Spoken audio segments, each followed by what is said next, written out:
Even before it was officially announced that Kamala Harris would be the presumptive Democratic nominee, Republicans have been absolutely grasping at straws, desperate to find any way to attack her. And what do you know? Things got racist and sexist just about immediately. First off, he said he's going to hire a black female for vice president, and that he just skipped over. What about white females? What about any other group? When you go down that route, you take mediocrity, and that's what they have right now as a vice president. So are you suggesting she was a DEI hire? 100%. She was a DEI hire. Well, I think she's one of the weakest candidates I've ever seen in the history of our country. I mean, intellectually, just really kind of the bottom of the barrel. And from the standpoint of just who she is and the policies, the positions that she's taken, her failure to do anything in terms of the border, that sort of thing, I think it's just a failure from top to bottom.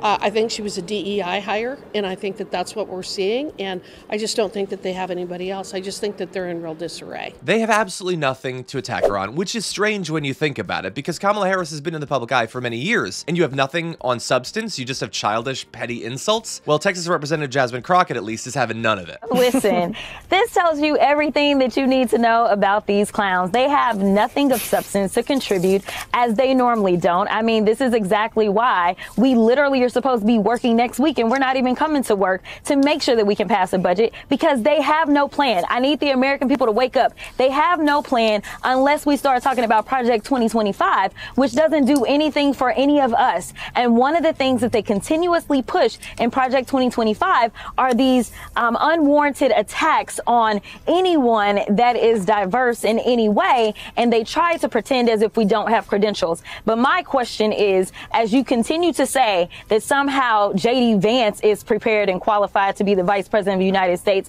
I'm sorry, but this guy is walking into a role with way less qualifications than our vice president. I just want to go over a few things that are concerning and alarming to me. I don't know if you're familiar, but have you ever heard of Project 2025? I've read about that, Congresswoman. Okay. And there are some things indicated in Project 2025 that are quite concerning to me. And I want to talk about a few of those topics because this hearing almost feels like a Project 2025 hearing. One of those topics is diversity in the workplace. The agenda includes making sure that the next conservative administration dismantles DEI apparatus by eliminating various chief diversity officer positions, etc. And you engaged in an exchange earlier with one of my colleagues, and I don't know if you recall, but it was hitting me a little differently as a black woman sitting here, because it almost seemed as if you either get diversity or you get qualifications.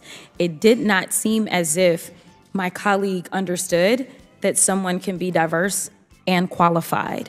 And it is why you have people like me that get very frustrated, not just in the halls of Congress, but in general in this country.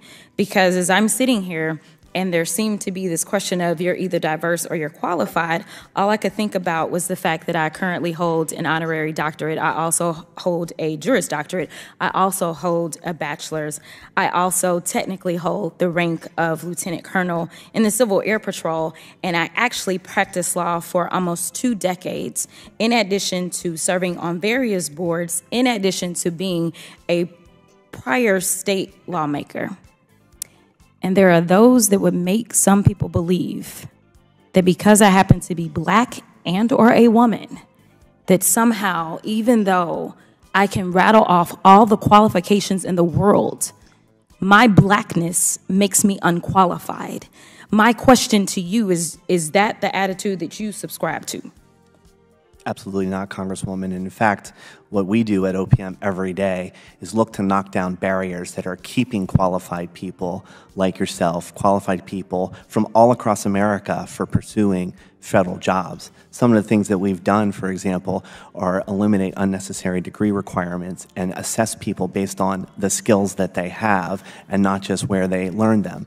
We have opened the doors to recruiting from HBCUs, HSIs, minority-serving institutions, populations that may not have thought of the federal government as an employer before. And we have a broad definition of diversity. There are rural populations that have in the past never considered the federal government as a potential employer because the offices were too far away and they would have to get up and leave from their hometown. Now there are some opportunities that they can stay right in that rural hometown and work for the federal government, let alone the amazing military spouses around this country who have to pick up and move in their jobs when their spouse is redeployed. Trying to tap in and keep that talent in government has been a big priority of ours. Thank you so much for giving a plug to the Readiness Act. The more diverse the workplace, the more competitive the business. There's data and research behind this. In addition, it helps them attract better applicants for their jobs, and they know it. They have been hearing for people they have been trying to hire that they're looking for diverse workplaces, and it has increased the job satisfaction of people on the job. One of the biggest misunderstandings about DE&I programs is what they do.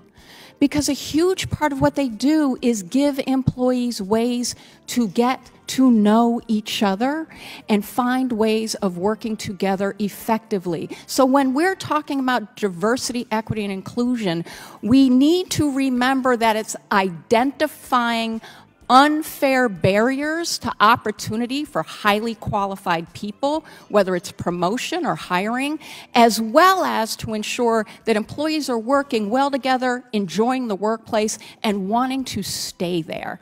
That is good for everyone, and it is non-discriminatory. It does advance our civil rights. But maybe Tim Burchett is small potatoes. Let's move all the way to the top with Donald Trump. His late marketing professor, William T. Kelly, repeatedly said that Trump was the dumbest student he ever had. And can you imagine if these dudes who've golfed their way to the top through a combination of nepotism and privilege were treated with the same scrutiny as the people who were given some opportunity to break through these structural historic barriers thanks to policies like affirmative action and DEI. Can you imagine if we had that world? And by the way, that's not even Kamala Harris. She got her position in the old school, old-fashioned way that they say you're supposed to, and yet they still attack her as if she's a product of DEI. But whether in politics or in the economy, as Jasmine Crockett and Maya Wiley have made clear, these sorts of policies provide for America a more talented, productive, and diverse workforce, which not only increases our GDP, but improves the quality of life of everyone in America. But good luck getting these right-wingers to accept that obvious truth. And for now, I'm just gonna sit back and enjoy the incredible amount of trouble that these guys are having figuring out any way to attack Kamala Harris.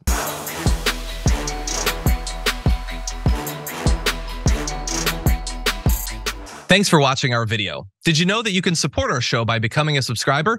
Just click the subscribe button and also ring the bell so that you get notifications when we're live or when we post new content.